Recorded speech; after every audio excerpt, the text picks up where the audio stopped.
भाई सुबह के 3 बजे मुझे कॉल आती है मेरे कज़न की कि भाई सुबह शारजा आ जाना, हमने जाना है एक पार्टी पे।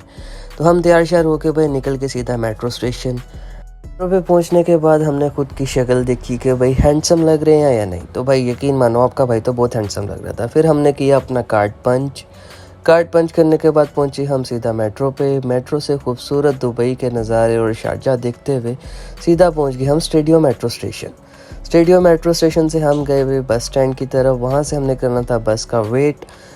बस आने के बाद हम लोग सीधा पहुँचे भाई दुबई शारजा अलनादा और दुबई को अलग अलग देखते हुए, दोनों डिफरेंट साइड्स देखते हुए, बिल्डिंग के नज़ारे लेते हुए हम एक ब्रिज से क्रॉस करते हुए सीधा पहुँच गए शारजा अलनादा पे।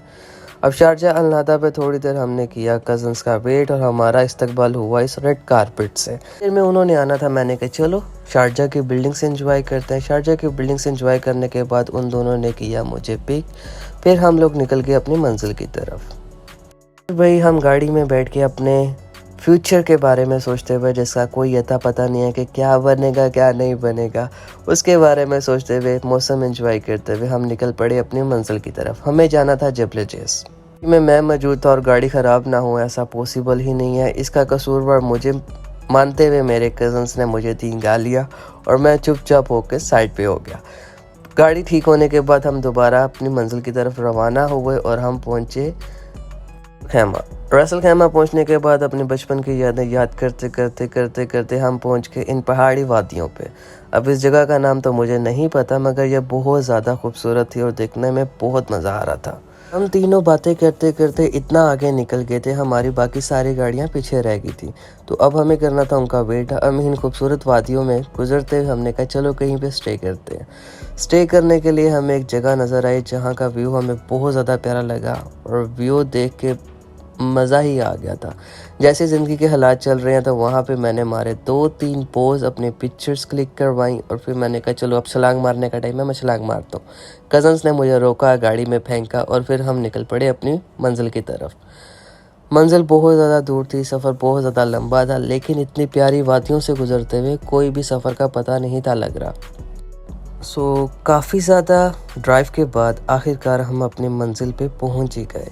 मंजिल पे पहुंच के मेरी हो गई थी तबीयत ख़राब। मैंने थोड़ी देर गाड़ी में आराम किया। सब ने अपनी अपनी प्रिपरेशन की, सामान सेट किया, सब अपने अपने कामों में लग के चीज़ें एडजस्ट करने लग गए। था बारबेक्यू का प्लान। हमने भाई टिक्का पार्टी स्टार्ट की। तब तक मैं भी फ्रेश हो चुका था। मैं भी गाड़ी से बाहर आया, सबके साथ एंजॉय किया, बातें किया।